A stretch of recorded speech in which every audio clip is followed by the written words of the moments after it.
Chickity check, check, check, check. Starting with the intro music. Click up, cause if you're looking for a better day, build and destroy is the only way. Cause if you're looking for a better day, build and destroy is the only way. Cause if you're looking for a better day, build and destroy is the only way. The only way. Yes, indeed, folks. We are back at you once again. It's the Build and Destroy show. I am Wicked Meticulous. And today we have a special setup. We got two folks in the house. Of course, we have our co-host, High Rise here. And our super special guest. You know, we normally let High Rise do the intros, but I'll do the honors for today. So we got a Renaissance man in the building for our guest today. Multi-talented instrumentalist, producer, rapper, singer, model, car enthusiast. I mean, this guy does a lot of stuff. So we are excited and happy to have KeyBangz in the building with us today. Oh, I got this too. What you got? My applause button is not working though. The bombs ain't working either. The air horns. What's going on? My sound effects. I thought I was prepared, but nevertheless, welcome, KeyBangz. What's good with you? What's crack-a-lacking? How you doing? Man, doing great, excellent. The 41st trip around the sun for me, so I'm just enjoying being able to continue come on every Sunday and do this show. This is probably something that, I mean, we're not even a full year in, but it's become part of the Sunday routine for me. So, I mean, I gave a really broad intro into all the things that you can do. Why don't you give us and our audience just a good elevator background speech? Elevator background speech. On who I am, what I do? You. You're the guest. Shit. Well, my name is KeyBangz. A lot of people call me Key. Boost up here. Like Wicked Meticulous just mentioned, I like to do a lot of stuff, but really I think I love life. I love to experience, and music is my avenue of expression. I've been making music since I was 4 years old. I started piano lessons, and it never left me. I always loved it. The older I got, the better I got, the more invested I got. It's taken me around the world now, given me a lot of amazing friends. I've had a lot of dope experiences just in my pursuit of growing as an artist. And, yeah, life is beautiful.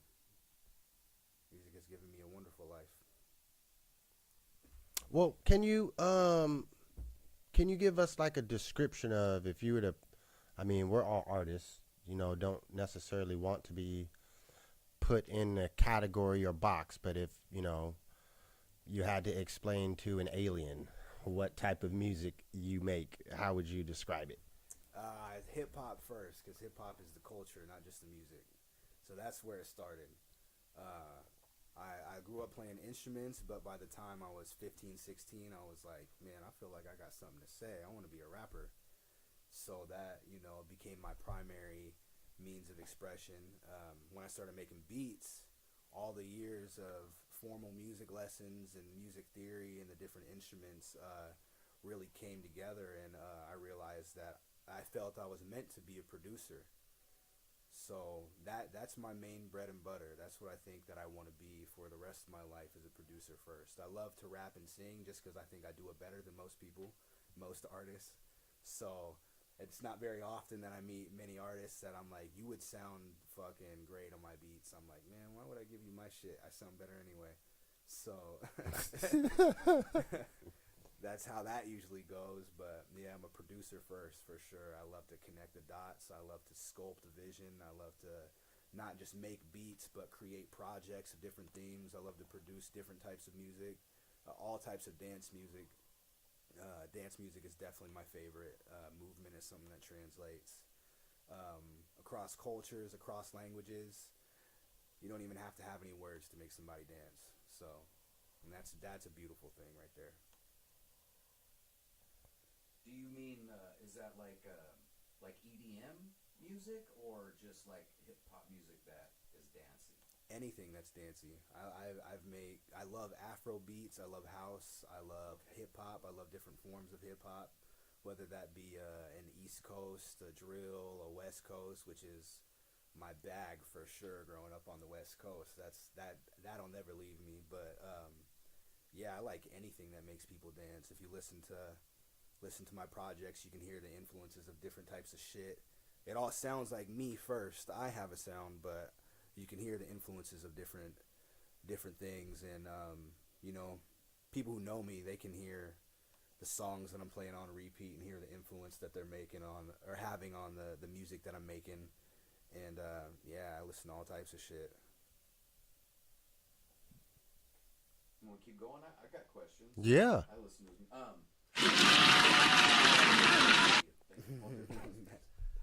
who I know you gave kind of like a yayism, like you like holding on to your best music beats for yourself, you know, but like who are some artists you would like to produce for if you ever got like a golden ticket, you know, or a chance, or got an invitation, or if you had, you know, you got a wish to work with anyone we made, you know, a famous person. I definitely have the dream of having like some of my Mount Rushmore rappers, right? All on one album. Who are we talking about here? Let's hear some names. Oh, they're all the West Coast greats, like Mozzie, Kendrick, E40. Even try to get a Nipsey Hussle verse, you know, from the estate. Rest in peace to a legend. But yeah, that's an idea I had in mind. But honestly, in the whole grand scheme of things, I love to make music with dope people that I can create with. The ultimate goal is one day I want to make a superstar out of somebody. I want to see somebody from the bottom all the way to the top. I want to be the Dr. Dre to a Snoop Dogg, or the DJ Mustard to a YG. That's the type of relationship I want to have with an artist. Mm-hmm. Have you ever produced another artist project like that? A full? Not a full one. I say, you know, being in the Northwest is a small place, and it's hard to find people with the consistency and the focus to be able to work that through. I work projects out by myself all the time. I did 4 in 1 year before. It's hard to find someone not only that you can mesh with on a personal level, because I think that's most important first, but someone who also has, like I said, that focus and consistency and that work ethic to go through it. So I don't chase anybody down to try to make anyone work. If you say you want to make music, I say you got my number. And that's usually where it ends for most people. I'm sure you guys know. I do. That's why it's special when a true collaboration happens. Like, speaking of which, Wicked, did you did some production on Famulations, is that right? Did he play an instrument on there? Yeah, he came and played the guitar on the Famulation. So and no.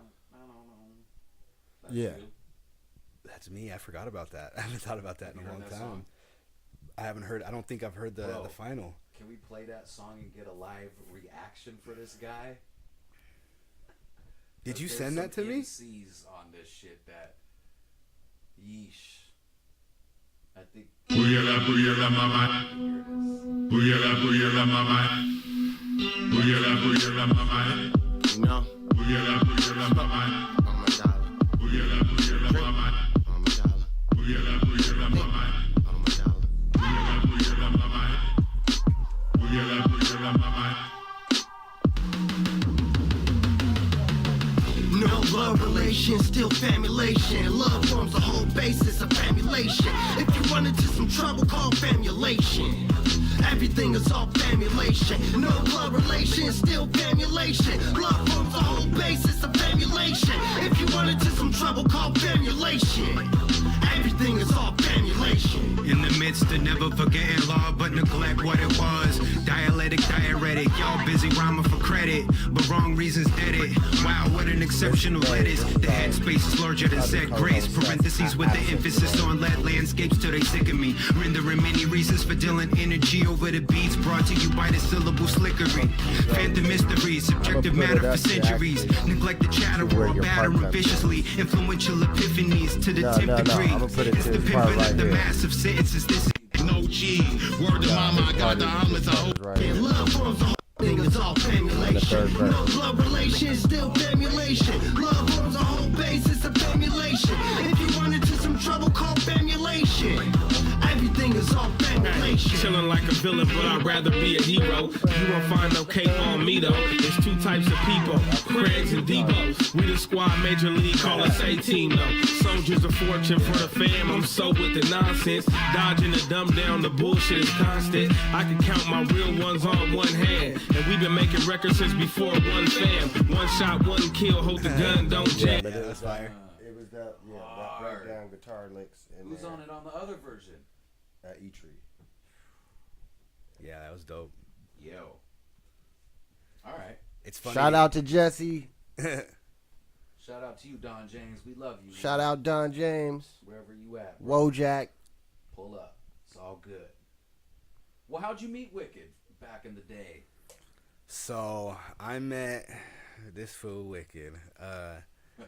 His brother dated my mother for years. For I think 6 or 7 years they were together, and he was Billy. Nah, KB. No. Okay. Yep. So they were together for 6 or 7 years of my childhood, and he was a great father figure to me. We don't see each other super often. We're both grown and got our own lives, but when we do, I'm always reminded, like, oh shit, like we're not that different. Like, you definitely had a big impact on me. Those were very important years. I definitely learned a lot about being a man. Yeah, he was great. Well, yeah, Keyshawn is always Wait, Shady? No. Yeah. Oh, okay. Shout out. Yeah, and Shout out. you know, and Keyshawn's mom also was close with Tiani and Ice's mom. So you know, we would do, you know, I got on camera a Christmas opening. Yeah. Of all y'all kids getting gifts. So yeah, I've known him for a while, and you know, I remember the early days of him, you know, having piano lessons and then guitar lessons and saxophone. I was just thinking, like, your mom is about it by, you know, staying, you know, allowing and supporting your passions and dreams and wanting to, I mean, Was she a hip hop head? Absolutely. That's how I got my love for music, or my love for music. I remember being like so young and like the Graduation coming out or the Carter 3, and she was on top of it, you know? She was on top of it. Moms. We were enjoying that music together when it came out. Wow. You know what I mean? And she was putting me on to Celly Cell and Tupac, and you know, she was like, you know, telling me the Tupac and Biggie stories. You know, she was a you know, a kid. You know, she was paying attention to that stuff in that era. So by the time I was old enough, she was reliving it. You know, and she was giving me the game, the hip hop history. I miss that woman. She was great. She would definitely, she kept me very busy through my childhood, and I see the impact it had on me as an adult now. I gotta stay busy. I gotta be learning something. I gotta be pushing myself just the same way that she did. She said, no, you're not gonna sit at home. You're not gonna be running around, running the block. You're gonna go to karate. You're gonna do sports after school. You got piano lessons. You got guitar lessons. Even when she was adopting my brother and sister, she was a single mother with one boy, adopting 2 more kids, and she couldn't afford much. But one thing that did happen was them motherfucking guitar lessons did not fall off. She made sure that happened. Yo, those really bout it moms that scour resources to find affordable lessons or free lessons, or Yep. there's so many like that, and they really do freaking make a miracle out of a molehill when it comes to being able to enrich their children's lives. I seen it too. Absolutely. Shout out Chandra. Shout out my wife. Hey man, it's factual. It's real stuff. Like, you know, It really is. I'll speak to it from the standpoint of being an adult that was a Hilltop kid as well. You know, just if you're a Hilltop kid, you're already, you know, statistically, your chances of being just an average successful adult, They're slim. you know, they're not high. You know, you have a greater chance of seeing the bar behind the bars or the dirt box, you know, more than having any successful kind of life. So yeah, them early years in having a parent to keep you out of the streets, like Absolutely. the streets were around this motherfucker, and yeah. they were there, and For sure. yeah, that's just And kids back then had to walk them to get from point to A to point B too. There wasn't, you couldn't just always just avoid it. We walked to school. Kids were Yeah. walking around back then. Yeah, this is pre-internet era. We didn't have cell phones and, you know what I mean, social media and shit like that. It was I remember I think I was fucking 6 or 7 years old. I started walking myself to school, waking myself up, you know what I mean? It was necessary. We didn't have a situation where we could afford anything different. And yeah, just like Wicked just said too, it trips me out how focused she was and see the impact, because I'm the first man in my family to not have a felony, to not be in prison.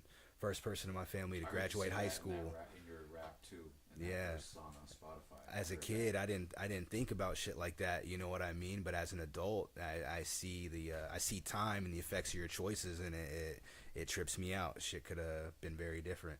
I remember an uncle when I was like 12 or 13 years old. He was showing me all his weed plants that he was growing, and he was like, yeah, how about you can have some of the plants. I'll give you a gun, and you can, you know what I mean?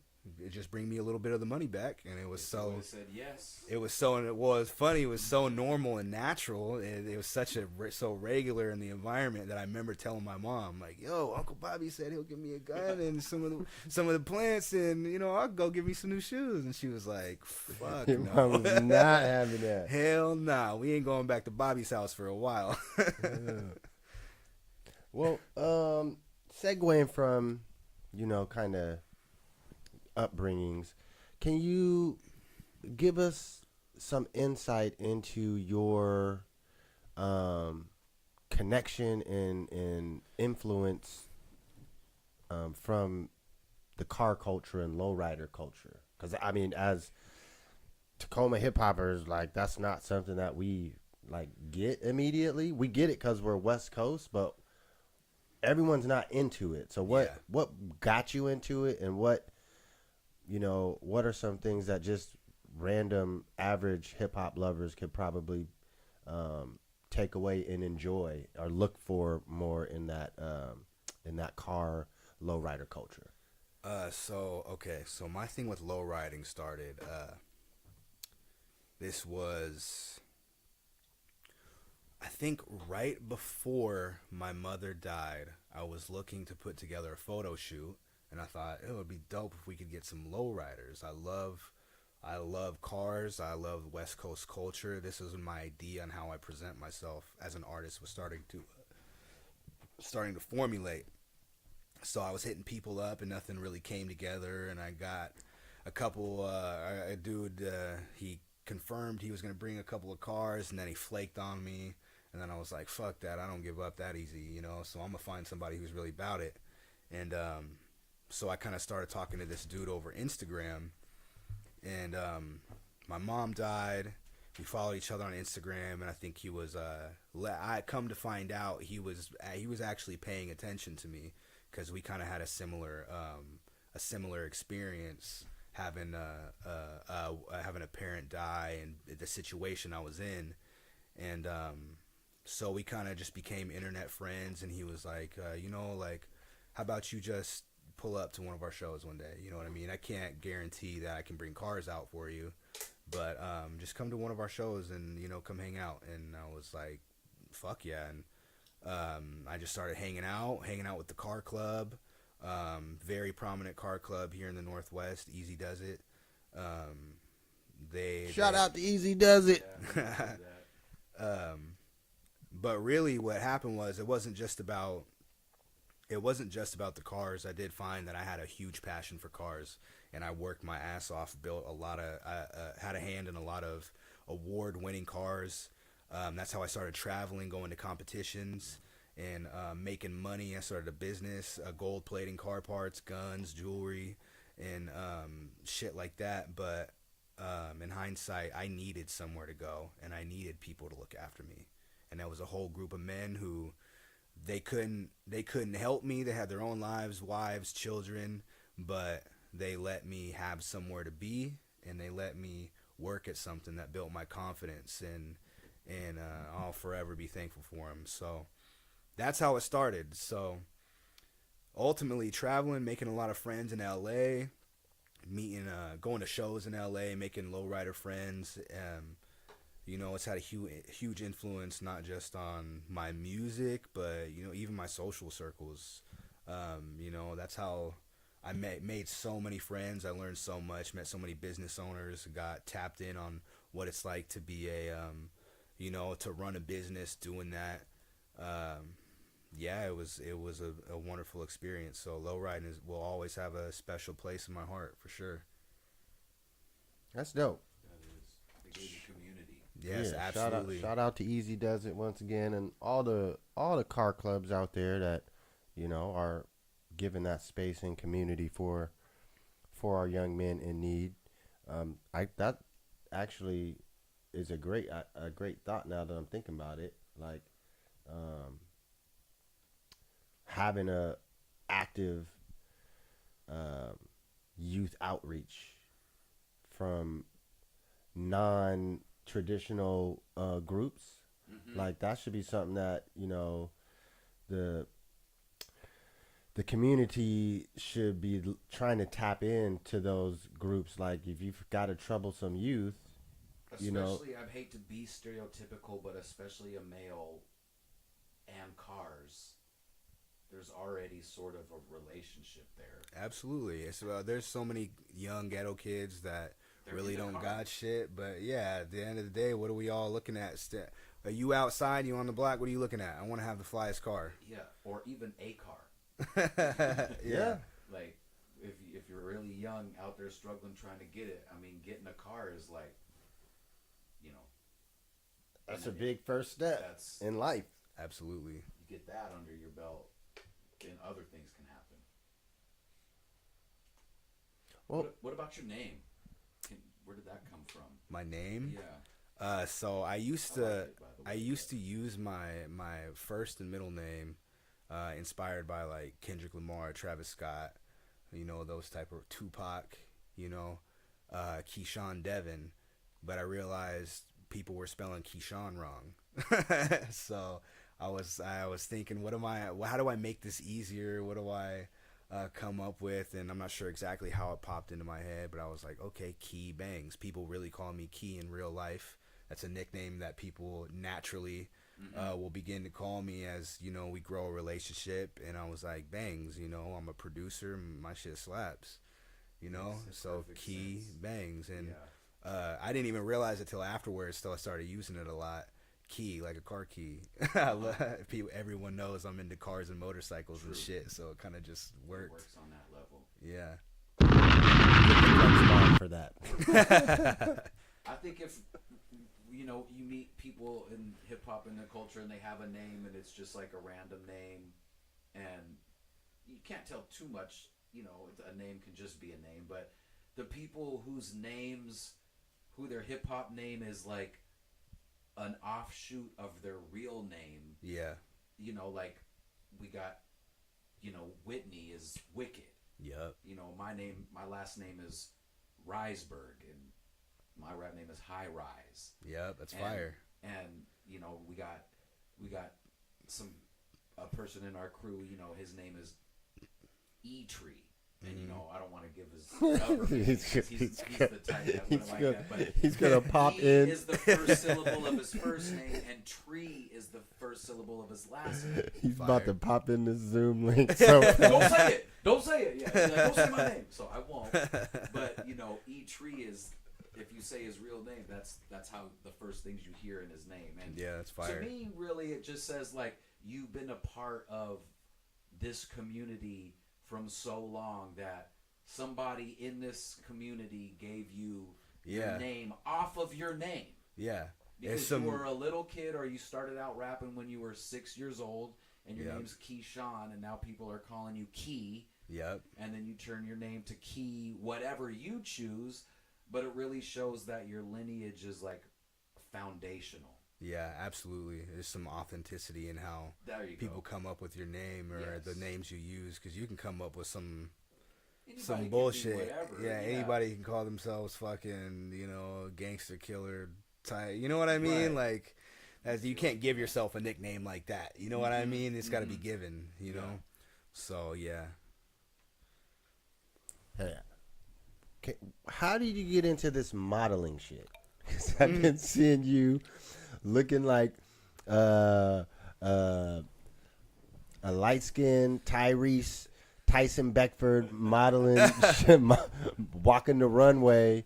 Like, you're a pro, essentially. You're doing real modeling gigs. So how did that come about? Well, really, so first off, I'm definitely not the traditional model, you know what I mean? I'm 5'8" on a good day. I'm stocky, you know what I mean? I got a lot of tattoos. I like shaving my head.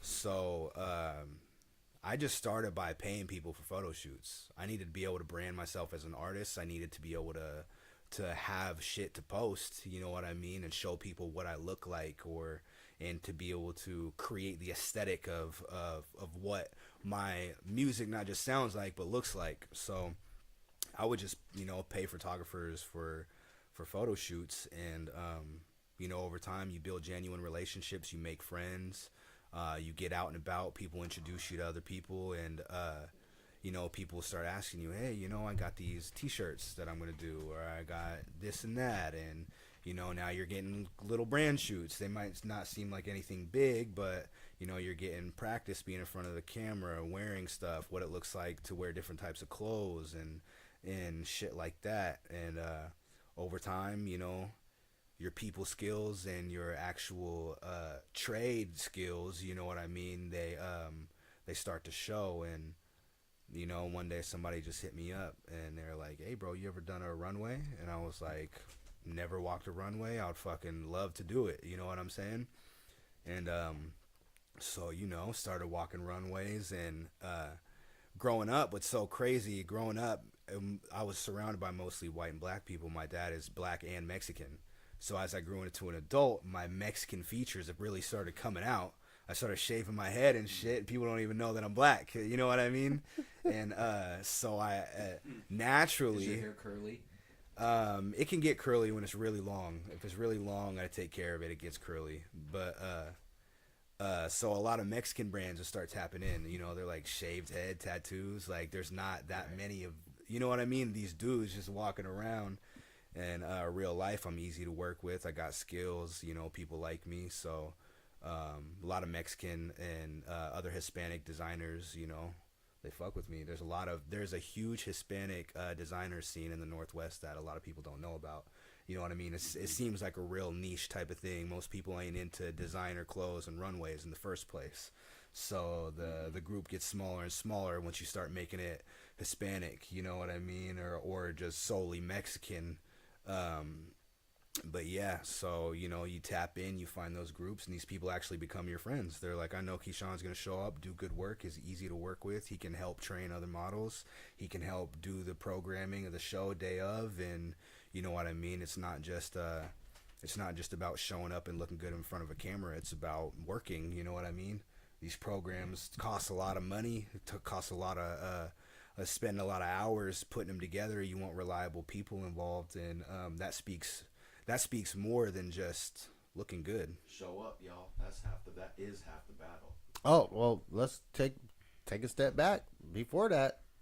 Before we get to show up, you got to invest in yourself. You got to invest in yourself. Somebody's got to want you there in the first place. Yeah, and like he said, it starts from, you know, that invest in yourself part as an artist. You know, Yep. caring about how you're presenting yourself to the public and putting the money behind it. So it's Absolutely. not, you know, anyone nowadays can have your homie take a picture for you on a phone, but that's not the same as paying a photographer that has skills that your friend doesn't have. Paying photographers, paying for the studios, getting, you know what I mean? Even just the production of a big photo shoot. Like, the amount of experience that it took me, the years that I was shooting until, like, I'll just say, hey, bro, I'm doing a photo shoot, bring your car out. And then, you know, my photo shoots turned into a fucking car show. I invited one car and 15 came for me. You know what I mean?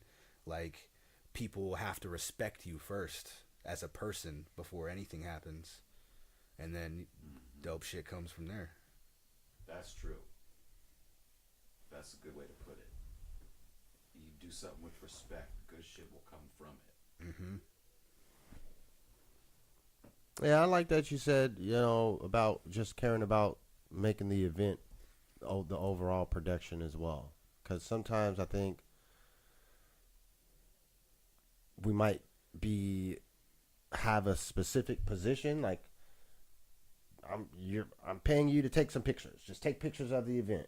Yeah. But, you know, also, hey, I'm going to stay around and help clean up the trash afterwards. Absolutely. And fold up the tables and put away the chairs and You'll get invited back when you do that. Absolutely, yeah. People see your character. They're not, you know, you can pay an electrician to put up some lights, and a lot of fucking people can do that. You don't got to be an electrician to do that. But the electrician that rolls out the cardboard on your carpet before he starts working, the one that takes his shoes off before he comes in the house, the one that you're not worried about being alone in the room with your kids makes a difference. The one that wipes his fingerprints from the white ceiling. You know what I mean? Those type of really things. True. You might not even notice those specific things, but it builds the feeling of trust. Yeah, when it happens, you're like, oh, this is what I want to pay for. Exactly. Or when it doesn't happen, and your carpets is all fucked up, and you're like, this motherfucker. I could have just took the time and did it my fucking self. You fucked it up. You know what I'm saying? Why did I do that? Well, you got anything else on your agenda? I mean, are you thinking about breaking? I got another question or two. No, pop yours off. Well, you know, you talked about being a real musician. You can play instruments, you sing, you can rap. So your songwriting and your production process has got to be pretty intricate and deep. How do you go about that? Do you? How do you? You're obviously programming beats on software now. Yeah. But you can also play instruments. Yeah. You can also write lyrics. Do you have a 1, 2, 3, 4, 5 that you stick with? Does it change every time? Not at all. I have no. People ask for a process. I literally I start with any of it. Sometimes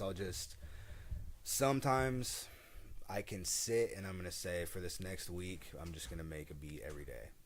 And then so out of these random fucking beats I made some that I'm like, oh shit, this is special. I feel something special in this. Listen to the beat over and over and over. I feel a cadence start. I feel words come out. I feel, you know what I mean? And sometimes it can happen like that. Sometimes I'll just sit with my guitar and I just love a few chords so much. It brings a feeling out of me that I want to sing to it, that words come to mind. sometimes it starts with the music itself, the production. Sometimes I love to travel, and so sometimes I'll be in places and someone will say a word that just clicks and I don't forget it, and I keep saying it back to myself, and you know what I'm saying, and that'll start a verse, that'll start a hook, you know what I'm saying. Sometimes it can be so many different ways. I was in Thailand, and I remember making a beat from Bangkok to Pattaya. It's about a 2-hour ride. I was making a beat in the car, and I was like, oh shit, this is one of those beats that is gonna, I can really do something with. The next night at the Rolling Loud Music Festival, I met this girl, and we had a good ass time. One of the baddest girls I ever met, and we had a great time, and I was like, oh well, this beat is gonna be a song about her, you know what I'm saying? And I wrote it based on our experiences, you know what I'm saying? Shit like that. I woke up the next day and I was like, fuck, I don't even remember her name. What the fuck? I fell in love last night. I'll fly back for her. You know what I mean? The stereotypes about your experiences in Thailand are fucking true. Fell in love. I don't even know her name, and that's how the song started. I said, I forgot your name, but I think I'm in love. So it can just happen, so many different ways. I spent so much time doing every specific thing, playing instruments, making the beats, writing the songs, singing, working on my melodies, using words and cadences, and that it can start from any one of those things. It's just as you build your craft, you need an intuitive understanding of how to get from point A to point B. Whatever I feel in my head, or I think I see or hear, I got to find a way to be able to express that in a way that other people can grasp, Yeah, that's art right there. Well, you want to tell us what you got coming up? I know you were telling us personally here about about a big trip, but I'll let you divulge what you choose. But at least before the break, shout out where people can find your music, if you got any upcoming shows, appearances, all of that type of stuff. Okay, so you can find my music on any platform that has music. We live in the streaming age. It's pretty easy to find shit. So KeyBangz, KeyBangz. You can find me anywhere. Right now I'm preparing for a runway show in October.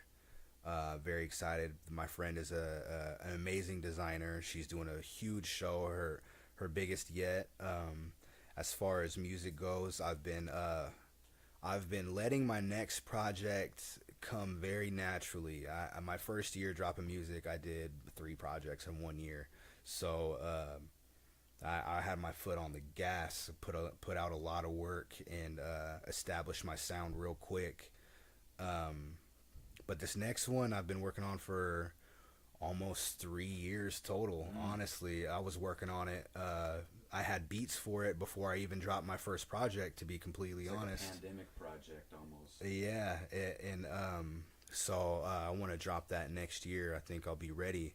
I've done work for it in what'll be 5 countries total, 2 music videos. I did one in Thailand. I had a recording session in Sydney, Australia. I'm gonna shoot a video in Tokyo, Japan. I'm gonna be in Paris in January. I'll have a recording session there. I got a friend that's been a great engineer for a lot of the music that I've been working with in LA. GM Beats. He just had a platinum plaque delivered for his work with Central C and Sexy Red. He's the shit. I'm very happy to have him on it. A lot of different artists, friends that are on it. I'm very excited. It's gonna be a big one. Every project I do has a different theme, a different feel, vibe. I've done a project of short, quick bangers. It felt like a bunch of singles put together. I've done something really conceptual, a big arc, different emotions involved. I've done one that was real smooth, turtleneck and gold chain vibes, R&B inspired, Afro beats type of shit, lots of singing, very minimal rapping. This next one is gonna be bangers, banger, 20 songs straight of slaps, and I want to prove to people I'm not just I'm not the producing nerd.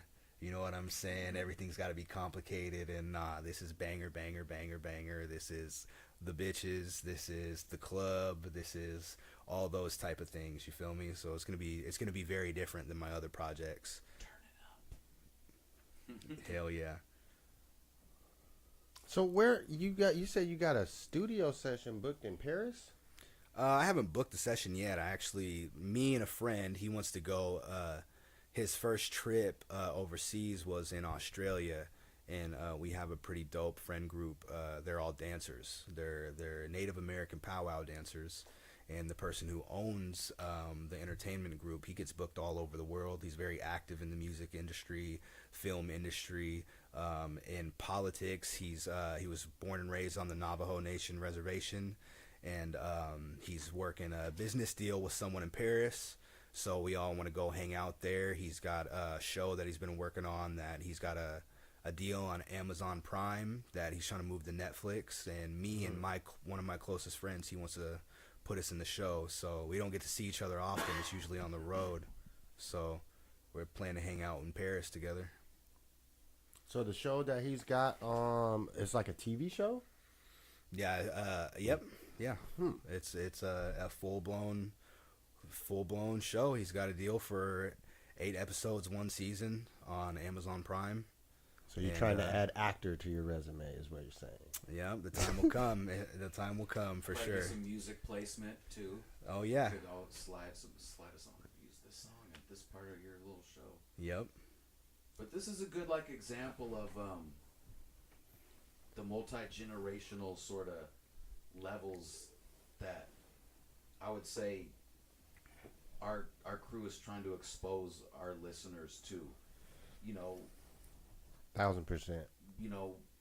Build and Destroy, we're ourselves, we're from a certain generation, and we have children, and they're musical and artists, and we're trying to foster and cultivate that, and they're from a certain generation, but there's a generation in between that too, and I think our artist today is exemplifying and kind of defining how an artist of that generation moves and maneuvers and finds opportunities and makes connections and relationships, and you see their knowledge of social media helping them advance, and you see that they have to be knowledgeable in the multi-facets and different parts of the culture and the art, and Absolutely. I learned a lot just from listening to how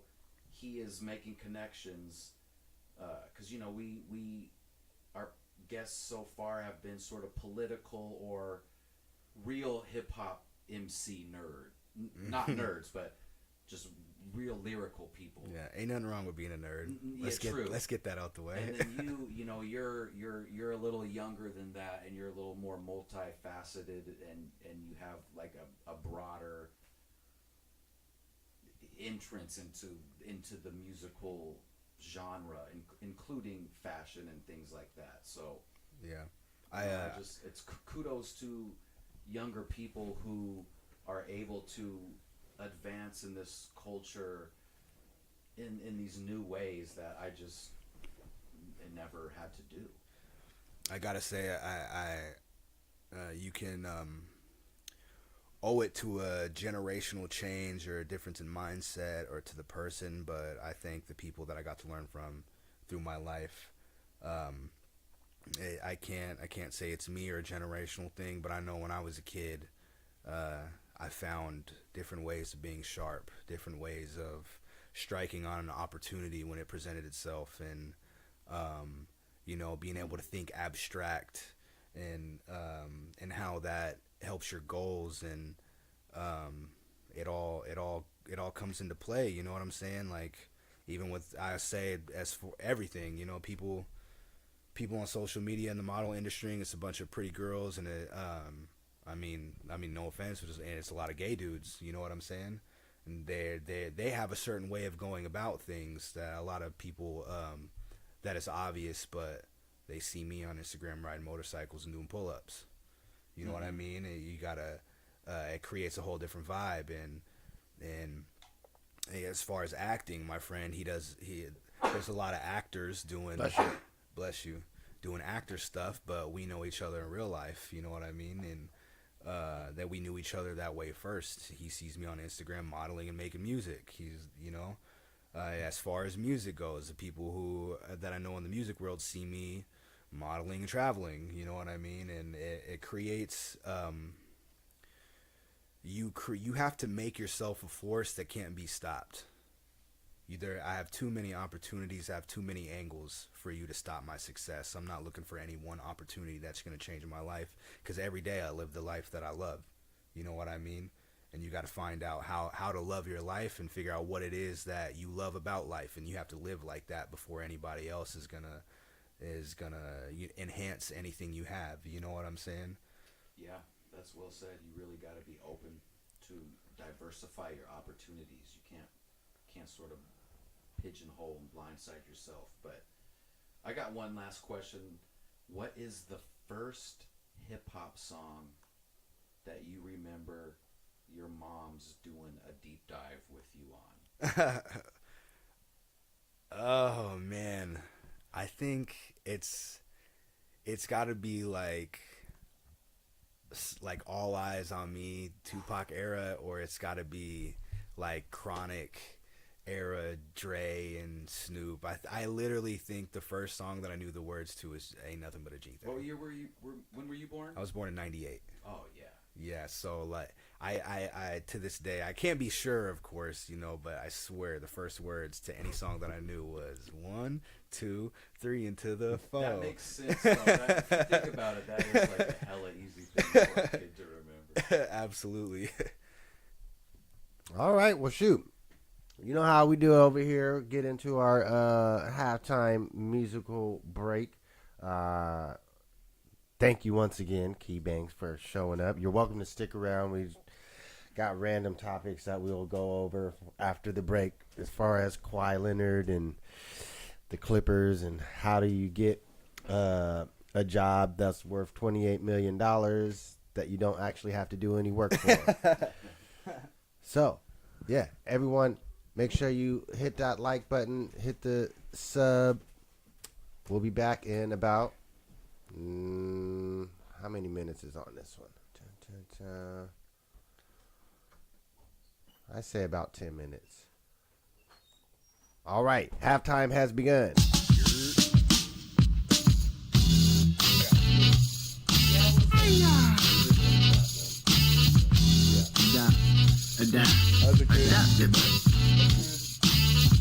My crew, we get down to business, and after the mission is finished, we kicks it. My crew, we get down to business, and after the mission is finished, we kicks it. We kicks it. We kicks it. My crew, we get down to business, and after the mission is finished, we kicks it. In every cell, the atoms revolve around the nucleus, like the planets revolve around the sun. On me, you can come and get some. Oh, my knee, pod me, hum. My tongue is a gun. I'm about to let off one, let off some, let off on someone. My actual facts produce factual acts. My spats fracture your backs, wax have no counterattacks. Oh, me, oh, my. This guy ionize on my modus operandi. 365 times infinite. On your dean, or use a god on the job. Shake a 10 like you God, sham God. Any mush-mouth MC get hit with a plus degree. Purpose plus desire equals 33.3 times infinity. Infinite creativity. You spit it acidic, you a reptilian lizard. Every line I rhyme is alkaline. God cipher divine, or when I go for mines.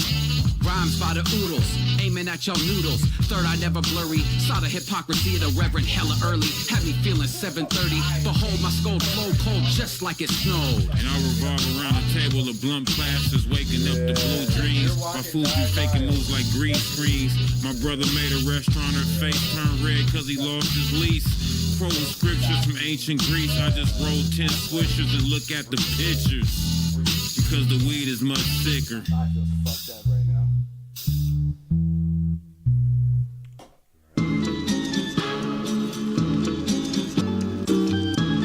Yeah, the world is a circus. Bunch of clowns running around in clown cars.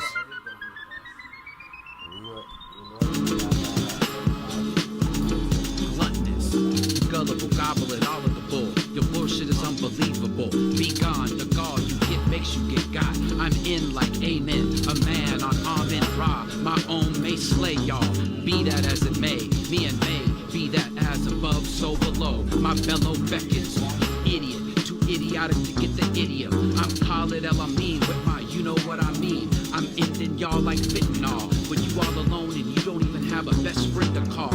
I get so excited, I almost suicided. Atoms divided, molecules collided.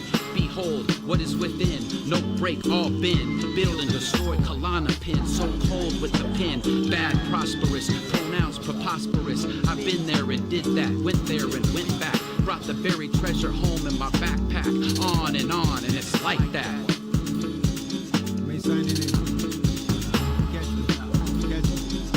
Yo, rough drafts led to shockingly smooth endings, and hot heads led to cool spending.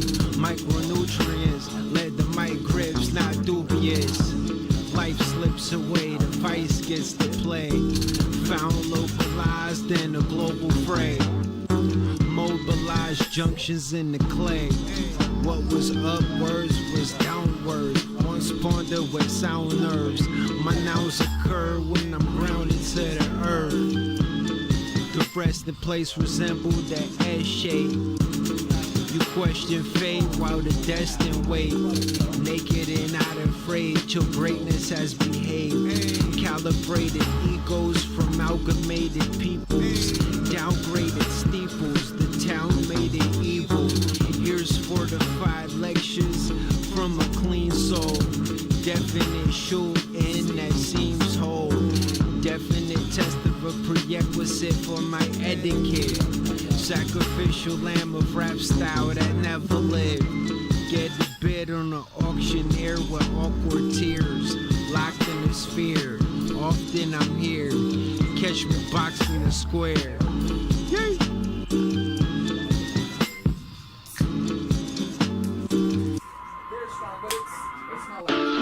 Education program to find out what is going to be in the finale. A lot of people work. Yomo Kenyatta is called not a nepo-revolutionary, but an ex-revolutionary. So it's Papa Doc. They brought on successful revolution. That thing in under my mouth was a bitch. Fancy freedom fighters, all that kind of action. What we saying is the end. But you don't judge Castro now. You can't do it. Nobody in this room can judge whether Castro's going to be a revolutionary or not. You know what I mean? We're talking about things, you know what I mean? China, the People's Republic, and even the states they in now, talking about even going on further into communistic states. That's what we talking about. That was Earth on fire when they trying to start a riot. But a revolution and praying to the highest ain't the same as stacking up bullets and glass bottles and learning how to make cocktails, mixologists. We all stars, no astrologists, white dwarfs imploding, trying to suck us all up in. Hold your breath, save up oxygen. Whole world underwater, octopus, spark like flint rocks with pocket lint. Rage against the machine with a hotter flame. Stock trade on New York Stock Exchange. Prison labor strike, it's not a game. The common names we got denied those. And keep walking in line with a blindfold in a rat race. Grind till your mind's gone. You do you and we gon' You better watch your circle. The ones next to you try to hurt you. Think you dinner try to serve you. Patience is a virtue. You better watch your circle. The ones next to you try to hurt you. Think you dinner try to serve you. Patience is a virtue. Look, stay to myself, stay solid. Read books, absorb that knowledge. Self-taught, never went to college. My neighborhood ain't by Mr. Rogers. Since day one, they trying to stop us. Hopping fences, ducking helicopters. Grew up playing cops and robbers. My own man grew up without my father. Don't cry now, why bother? I got sons and daughters. Teach them that honor. Respect life, not them dollars. Homie got hit with a chopper. Life is too short, is what it offers. Time to come proper. Feet kicked up in the office. You better watch your circle. The ones next to you try to hurt you. Think you dinner try to serve you. Patience is a virtue. You better watch your circle. The ones next to you try to hurt you. Think you dinner try to serve you. Patience is a virtue.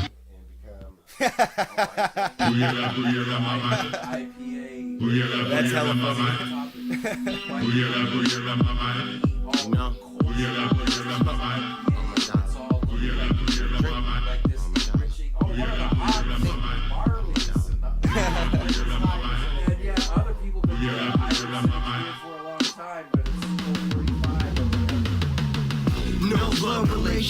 Famulation, love forms the whole basis of famulation. If you run into some trouble, call famulation.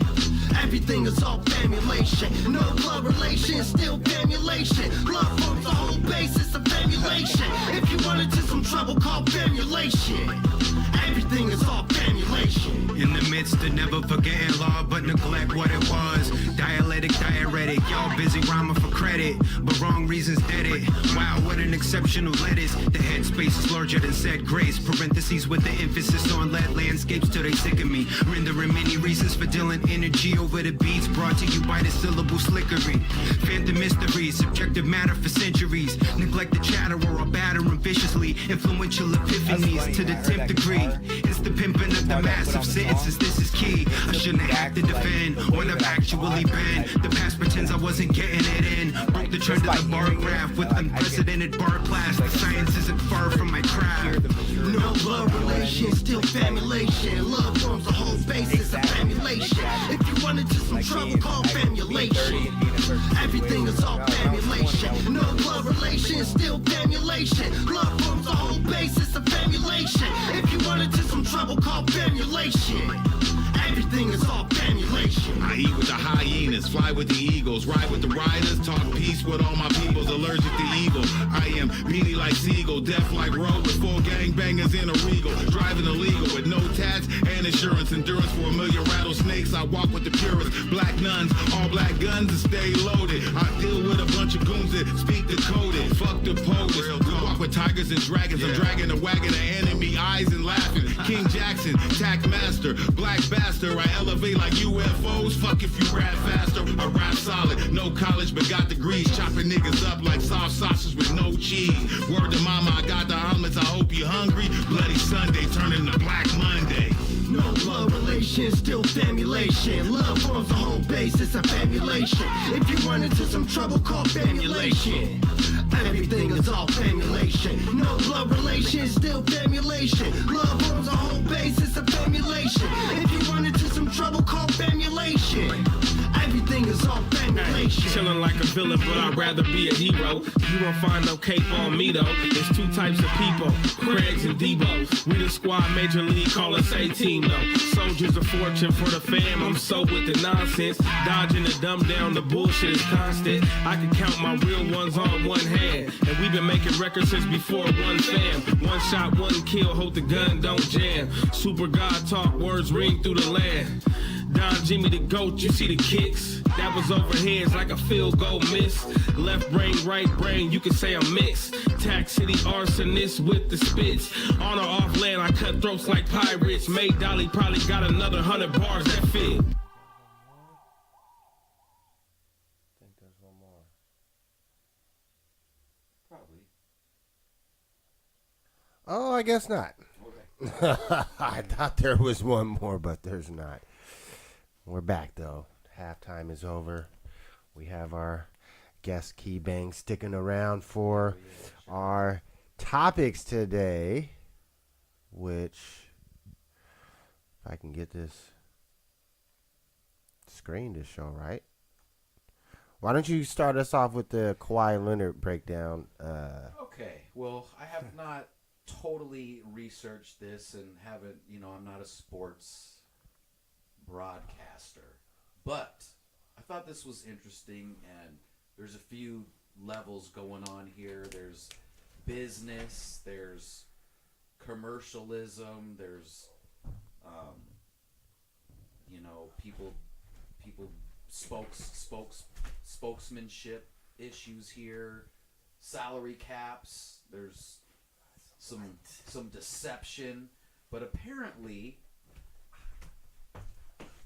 the Los Angeles Clippers and Steve Ballmer seem to have sidestepped the NBA salary cap, allegedly, and Steve Ballmer, I guess, invested about $50 million into this company. I don't remember the company's name. Aspiration. And I do remember what Aspiration does, though. They plant trees to zero out your carbon footprint. So rich people or companies will pay this company to plant some trees somewhere to zero out their polluting asses. So it's already kind of like some rich Shady shit.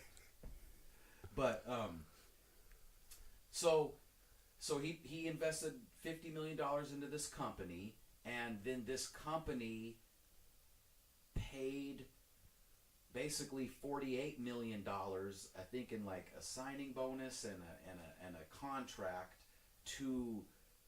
for Kawhi Leonard to basically not do anything. It was like a no-show job. And also this company paid $100 million for 23 years of sponsorship to the Clippers. So the Clippers, in the Clippers Coliseum or whatever, it has that company all over the place, and they're supposed to even have a patch on their jersey.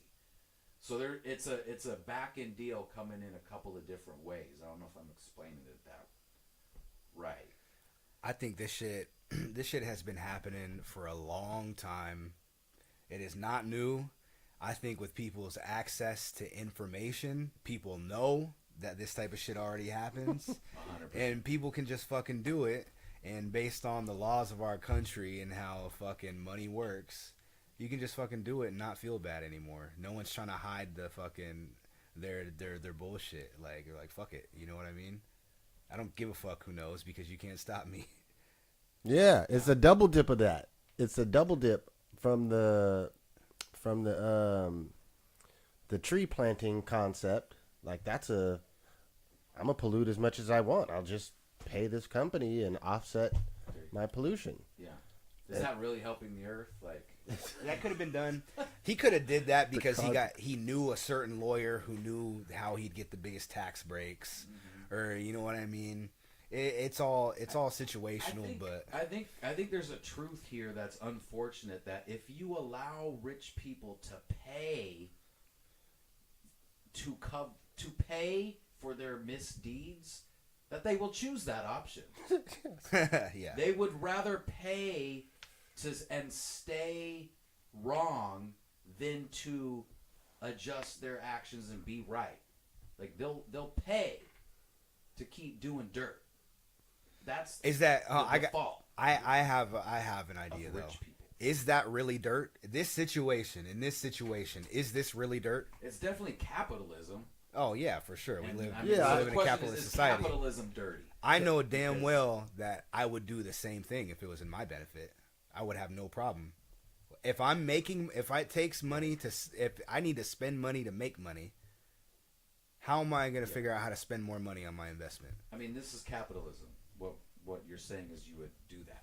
100%. That's what people. That's business in this. That is business. World, so. Absolutely. I would do that. I think the culture of business is changing, and I think the North American idea, the North American culture, is turning into not just what it means to be an American, but what it means to be a North American. Because Canada, people aren't that fucking different, and people think Mexico is a very separate place. It is not. It is very much similar. People would just have less shame that they apply to their misdeeds. Where our culture is globalizing, and people don't give a fuck anymore. People don't give a fuck. As far as Americans, there's less fucks given to, yeah, you already know I do this. Why would I give a fuck if I broadcast it? I don't care who knows, because you can't stop me. There's definitely less shame out there. I mean, to me, it was more just a rule breaking for the NBA. Like, at the end of the day, look, I'm Kawhi Leonard. This is how much I want you to pay me. You are just figuring out a way to avoid the luxury tax and paying the NBA. So I was going to get this money anyway. I'm Kawhi Leonard. I'm getting this money. And my boss is Steve Ballmer. He's You're a just, billionaire. He can pay me whatever he wants to pay me. Yeah. Yeah, he just didn't want to pay the NBA the extras. That's a good point. And whenever something like this happens, I always just think, like, there's really no way to keep this money out of sports. There's really no way. No. And sometimes I'm just like, just freaking pull the mask off, take the lid off, and just stop trying to stop it, and just rich people run sports. That is what it is. Rich people run everything. Let them do it, and let's reap the benefits. Let's watch this shit. Let's watch a rich person pay Kawhi Leonard however fucking much money they want. You know what would be dope? It's not a crime. It's ridiculous. It's capitalism. It's gross. We need one of these rich people to create leagues where steroids is legal. the steroid league. Do you know how entertaining that would be? Do you know how many people would pay attention to that? It depends. Could you on imagine what if sport you it gave is, Usain Bolt any performance-enhancing drug? It What type of athlete he would turn into? Like, hearing that, like boxing, I will definitely watch some steroided up boxers, bro. but running, I mean, I don't.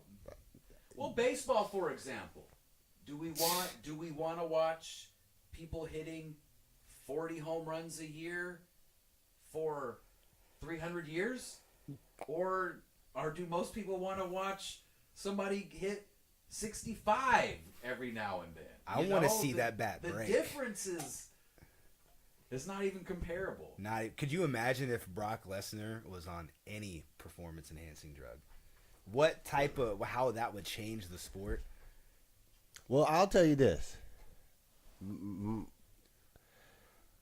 a lot of the athletes that claim they ain't never been on no enhancements is lying. Yeah, that's cap. You know, I agree. The big thing right now is with The Rock. He definitely has taken some form of steroids. But his whole thing, his whole career was I'm clean.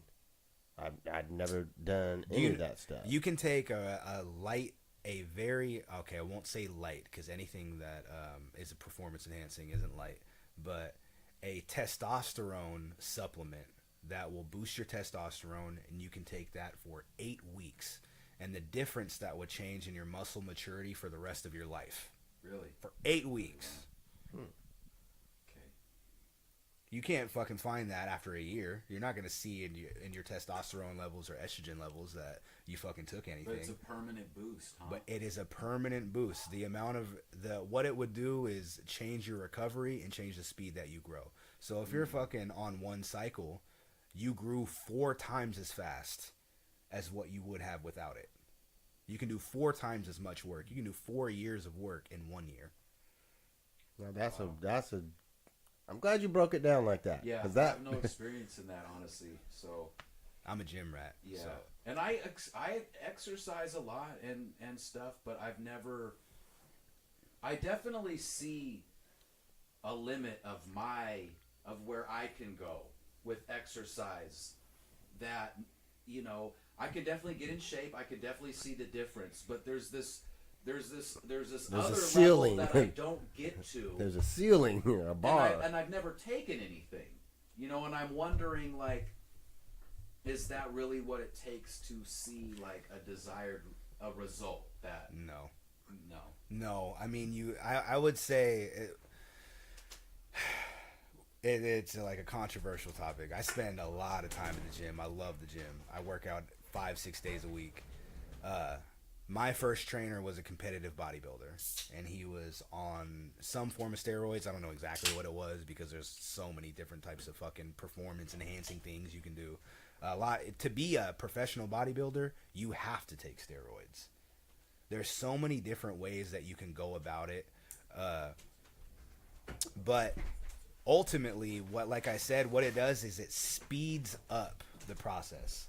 So whatever work it would have taken, that makes sense. Whatever you would have done in 5 years on this, and that, would actually be a lifetime of work. You know what I mean? So if you're doing, like I said, if you're on a cycle for a year on and off, you can do 4 years of work in 1 year. Could you imagine how much that would change your sports career if you had 5 years of muscle maturity in 1 year?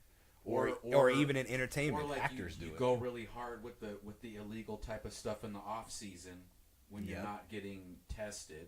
Yep. But the benefits, and then you stop at a certain time. Yep. but the benefits really accrue and last. Especially when you have the money and the resources to maximize. But like, is there like a point though where it's detrimental to your health though? Yeah, absolutely. So it's really not the real best way to get in shape, right? But if I just made $100 million, it's a way to it's a way to speed it up and capitalize. But like, if you don't do it sort of like with research and the right way, you will end up hurting your health more. So absolutely, it is not but the easy path that if you are already a specimen, you have the genetic, you are blessed genetically, and people already expect you to go pro in whatever you're doing, you're going to have access to resources, money, and other things that other people don't. So the risks that are involved are way less. There's way more minds, and it's just like being an artist. There's way more minds involved in sculpting you. You know what I'm saying? So if one of these dudes are like, okay, instead of the average gym bro doing a 16-week cycle on any type of testosterone could fuck his body up, fuck his joints up, hurt himself, rip a tendon or whatever because he doesn't know what he's doing. But if you're a fucking millionaire and people are making millions of dollars off of you, you got a scientist and a nutritionist. You got all that. Trainer. You're gonna be fucking fine. And if I'm at that level, I'm gonna be like, yeah, I would happily take 3 years off of my life to make $100 million more dollars in my lifetime. Me too. That would be no question. Me too.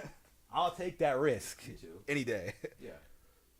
If I'm like, if the Most High was like, you die at 90 or you can die at 87 and have $100 million, I'll be like, bro, I'll die at 77. Yeah. For real. No offense to the living, but yeah, I was fucking rich when I I'd rather died. make my bank account fat for my descendants. Hell yeah. Stick around here. Real talk. All right, well, that was the big sports news of the day. And the one last thing though is just like Kawhi is really an interesting character. You know, he's so quiet, but he really is involved. Like his name comes up in a lot of sports stories here and there. And one of these days, somebody's gonna like write a crazy bio on Kawhi, and we're gonna be like, he was doing that. He was out there. We thought he was the quiet. You know, he's the quiet guy.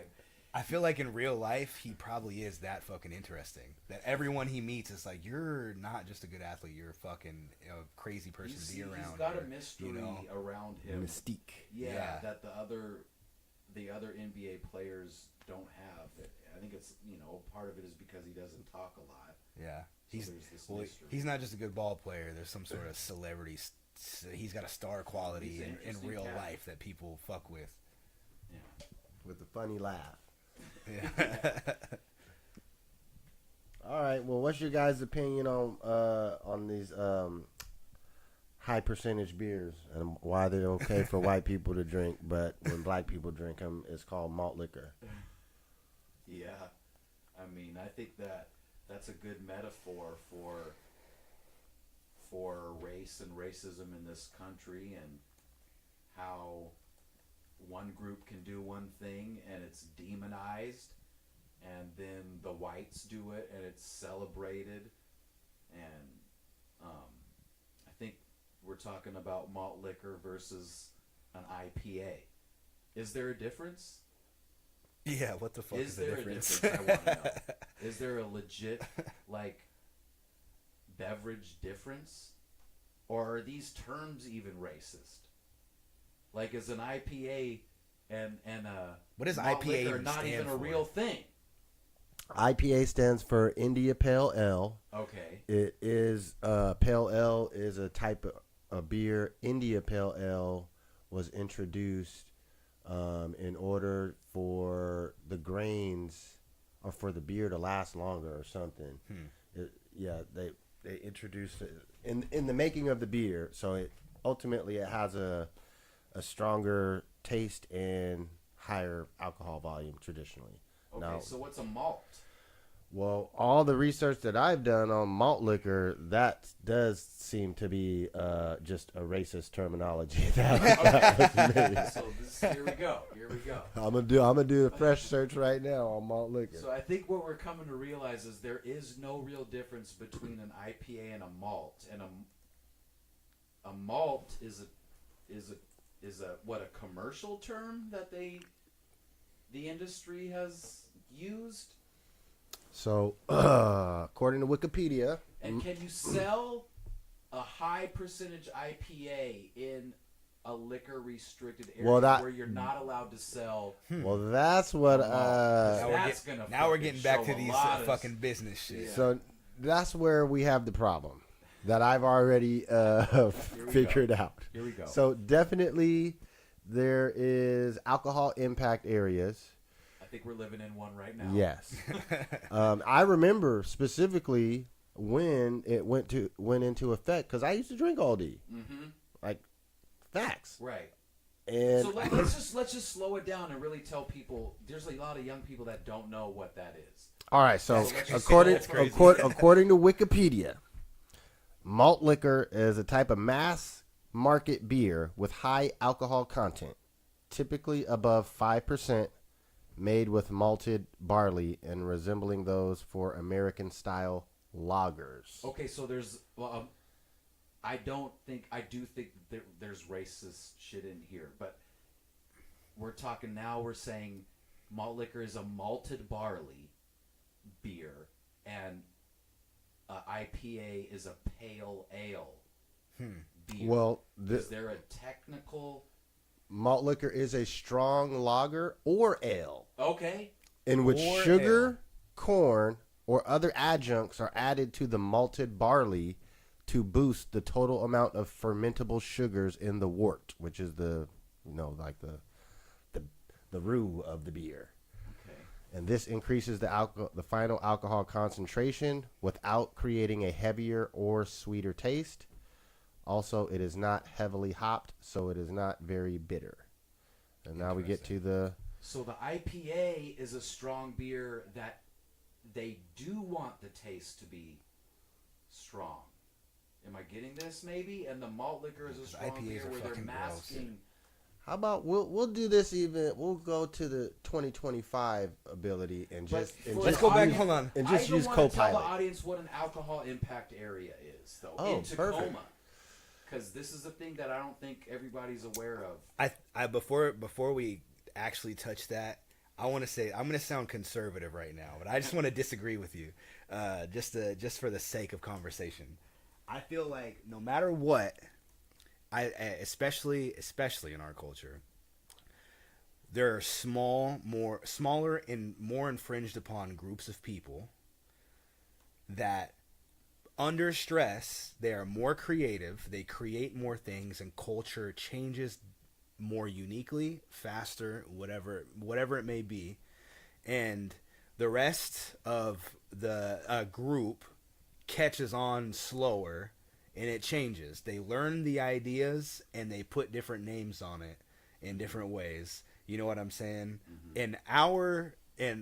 In our culture, with our history, it is usually labeled as racism or cultural appropriation because in our culture, it's black people who were slaves, and they created a whole lot of fucking ideas out of a very unique, thriving, centered culture that grouped around a specific experience. You know what I mean? Yeah. And the masses catch on to their ideas in slower, different ways, and they label it with different terms. And there's certain things that should definitely not be called like in this case, you can't say this one is based on a like. I think you're also saying malts were probably first. And malt, I think, as far as I know, I knew what a malt liquor way before. Right, malt liquor was way before an IPA. 100%. But that's saying if white people caught on to, oh, this is something that black people do. But we'll call it this. We just want to call it this because, you know what I mean? They already call it that. Let's call it something different because this is what white people are into. You feel me? Mm-hmm. That I feel like that happens with so many different types of things and so many different cultures. It's not just an American thing. You know what I mean? Absolutely. But Yeah. From especially music, fashion, absolutely. And even as far as Mexicans, like I feel like I have a very decent balance between understanding white, black, and Mexican cultures because I'm mixed with all of those things. All of my closest friends are those things. I have very close white friends, very close Mexican friends, very close black friends. You're like I get to black see guy, a white guy, and a Mexican guy having a podcast all by himself. Yeah, I get to see those things and the way people think and talk about each other. It's like, dog, nobody is that different. You know what I mean? Like, or you just caught on to certain ideas later because it came from over there, and now you want to call it this. You That's know what true. I mean? You're highlighting the similarities in these two Yeah. quote unquote different things, but The same essentially way. they're the same, but they get treated differently. Absolutely. By police, government. Yes.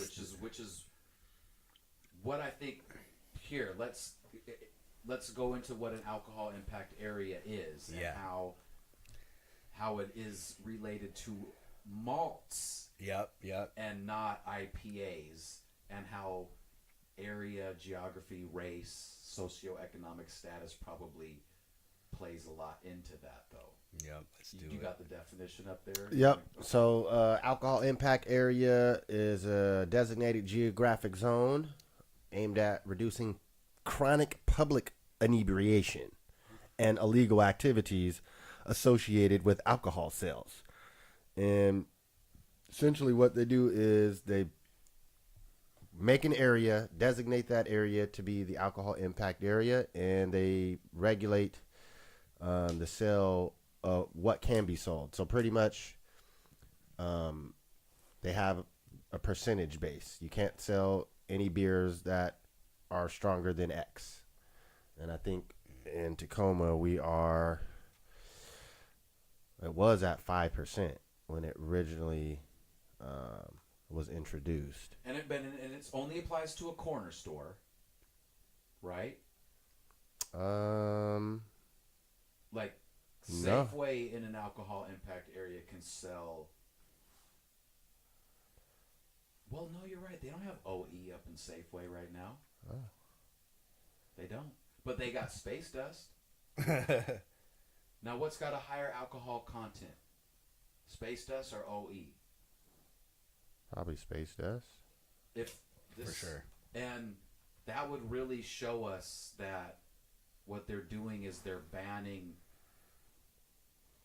certain people's drinks. Yeah, Space Dust is 8.2. Okay, what's an OE? OD was 7.5. All right. I think we just cracked this case. I think we just figured it out, folks, that the real issue is who's drinking OE and who's drinking Space Dust. Yeah, I'm trying to figure out like how to play devil's advocate, but I agree 100%. Yeah, I mean, it's just sort of, it exposes itself because it's a poorly written law, and anybody that drinks can see that if you're a drinker and you're drinking beer and you're looking at the percentage of alcohol in these beers and you're seeing which ones you can buy and which ones you can't, where and when and why, it's a pretty easy story to tell.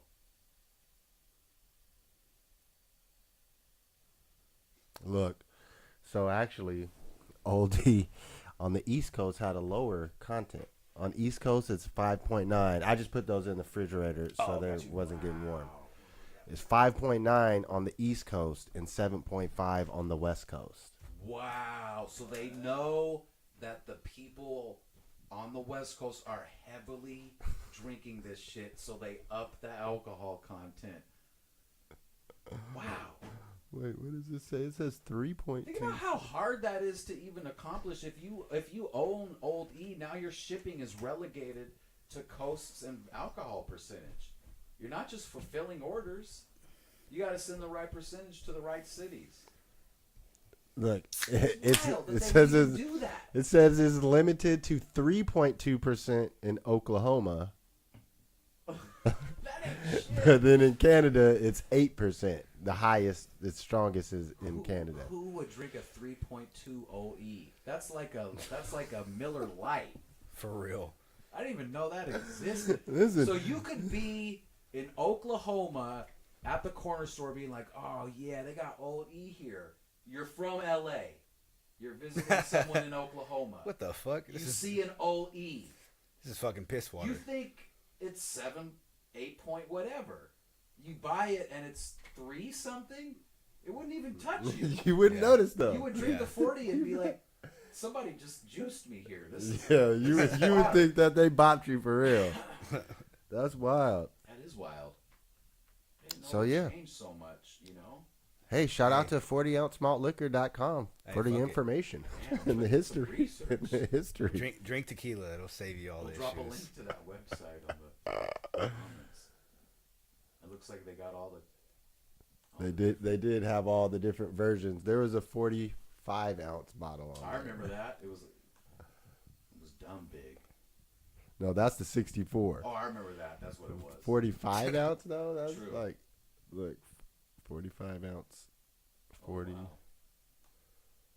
I remember I was like 17, just graduated high school, smashed a 40 of Old E with some of my friends in a parking lot, and then went to a party, and then fucked someone's kitchen sink up. With the Earl? Oh, yeah. I remember that. My friends were dying. I was like, bro, you guys didn't see me fucking smash this 40 of Old E before I came here. It's not good, y'all. It's not a tasty brew. It actually, yeah. I don't know. I mean, to be honest, it's not a tasty brew. Yeah. Oh, I don't drink it no more. Yeah. It's hard to find. That's the crazy thing. Because the alcohol impact areas. Yeah, it's like you really, if you don't go sell to it the in my store around neighborhood. here, you don't see it anymore. You got to be out there in the wilderness to find it again. But you sure can Or get you I a bet space it's dust. in the north end.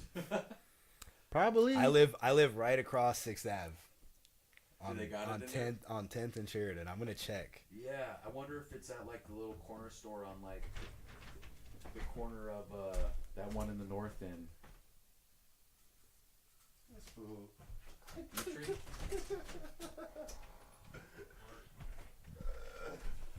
What's up, man? What up? And we have a guest joining the podcast. Yeah, that was Idri that just came in. But we're kind of right around the conclusory segment. You got any last comments on or any preparatory topics to get our audience thinking about for next week? You know, not really, but we are in Tacoma, and you know, I went to Truman Middle School, and I've been listening to a podcast about a woman from Tacoma named Missy Coptic, and she was my friend at Truman, and she went missing one night after back then what was the Puyallup Fair, never to be seen again. And one of the big true crime podcasts finally took up her cause and is dedicating their next season to doing a deep dive and trying to crack this case and figure out what happened to Misty. And I just wanted to say her name, you know what I'm saying? She was my friend, and I have never stopped thinking about her, and you know, her mom is gone. And if you went to Truman or you got kids that went to the Puyallup Fair or the Washington State Fair, it's just a relevant thing. You know, I just wanted to say that if anybody is from Truman or is listening in the future, you know, I got love for y'all, and that's really it, you know, on that. Sorry. No, I think that's important. You know, she's missing and murdered, and it's unsolved. And she was 14, and you know, that was my friend. And you were with her that day, right? There was a lot of people at the fair. A lot of us met up at the fair back then. If you're from Tacoma, Fair Day was a day. Where you got out of school. One day. Nowadays, the kids get a ticket. They can go whenever they want. We got a ticket. It was good for one day, and we all went that day. It was a Sunday. There was school the next day, and all of us went home that day and got home safe and met up at school the next day. And her, no, and it obviously never sat right with us. And the Puyallup police, her family lived in Puyallup, and it happened in Puyallup, and they absolutely dropped the ball on the investigation. I won't do a deep dive. There's podcasts about it, but they said that she was a runaway, and they didn't do absolutely anything for 6 months. And, the whole 48 hours is a bit of a metaphor, but obviously if you drag your feet and you don't do any investigation, and then you try to figure out what happened 6 months later, it's not going to work. Yeah. And it didn't. Well, very honorable. Thanks of for you to bring that up. Heck yeah. Shout outs to the family, all the folks at Truman, anyone that has, experience in, sad to say, here in the Northwest, the missing persons is a real thing. Yeah, absolutely. So, I've had family members, young girls, similar things happen to them. Very, as a kid, those are very harrowing experiences to watch your family deal with those type of things. People that in my experience, it was an older cousin that I thought of like a sister. We used to have pillow fights and take shots of Coca-Cola out of the bottle cap. You know what I mean? And then one day she's gone and nobody knows where she's at. It's tough. It is, and one day maybe we can prepare a show that can even just scratch the surface of the amount of Green River type people that were operating up here in the 80s and the 90s. It really is no joke. It really was something else. Yeah. Well, sorry to leave you guys on the somber note, but we appreciate you sticking through. Everything in life is not going to be sun rays and flowers and rainbows and unicorns. We have to speak about real things because we all go through it, and our show is, here to talk through it from the hip-hop lens, and we'll be back at it next week. So please hit the like button, hit the subscribe, share it with your homies, tell them to meet up on Sundays. We be here around 5 p.m. We'll holla at you. Peace.